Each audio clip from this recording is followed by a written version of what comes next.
This footage was released recently. It is from Jay Tolan Media 1. He took his Nikon P900 and he removed the original lens and he modified it with an infrared lens, and this is some footage he caught. Now I've shortened it down so you can see the clear points and what he's going over in the first part of his video, and then I trim it down so you can see the important footage aspects of this because it is incredible footage. Um, so the original footage was an hour long, so if you want to go check that out, it's J Tolan Media 1 on YouTube. He does great work, but let's watch.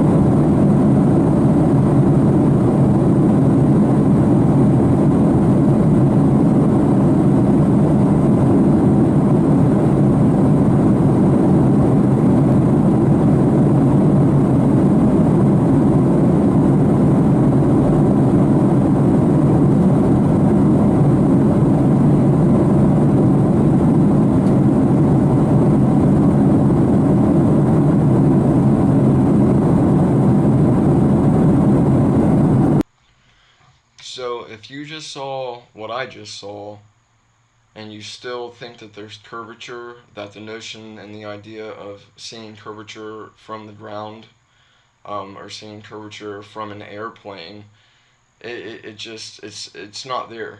The infrared doesn't lie. So seeing curvature, for example, like the Lake Pontchartrain image, you can't see the Earth curvature from the Earth. I think that this footage makes that very apparent. Looking at this footage and thinking with a critical mind, you can tell that the land doesn't curve. It just keeps going, like it's an extended plane. The math formula for the curvature of Earth is 8 inches per mile square. That's just not present in our reality of what we see and what we experience every day.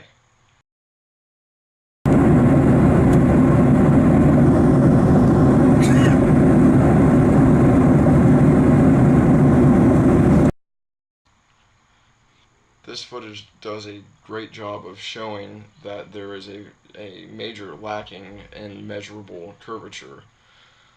Um, this footage and the footage I'm about to show you is some high altitude balloon footage. This specific footage was from a YouTuber named Dwayne Kellum.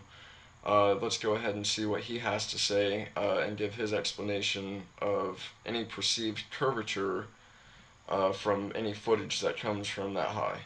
It's also a lot wider than it was when you took the picture at 9 feet above sea level.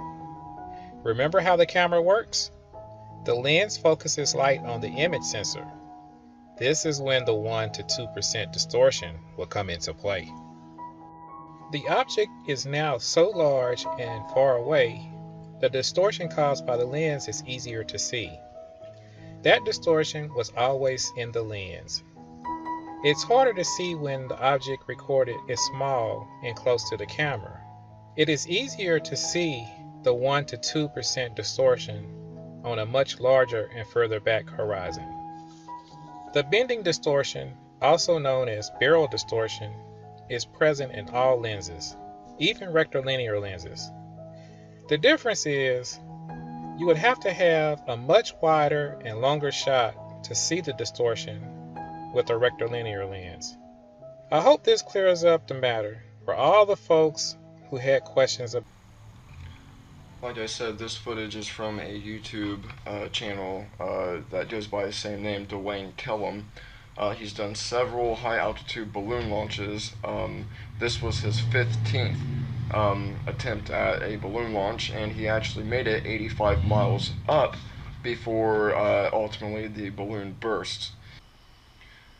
Showing clearly in this footage, the horizon is in an equidistant circle around the observer, or the camera in this case.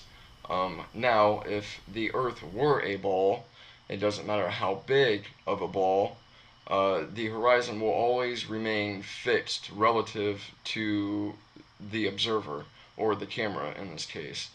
The fact that the horizon will rise as high as you go and meet your eye level, that's only indicative of a flat plane and not a sphere. So ultimately, you know, lack of measurable curvature and the fact that there's nothing that can prove axial rotation or that we move at all, it throws serious doubt into whether we live on a spinning sphere flying through space. I know people make fun of, berate, and belittle the flat earth believers in the flat earth community, but there is an actual legitimate argument to this whole thing. Um, there's serious doubt in the heliocentric model, and it's time that we looked at it with the scientific method. Well, that's it for now, guys. Just do the research, investigate, and ask questions. Like, share, subscribe, and I am gone.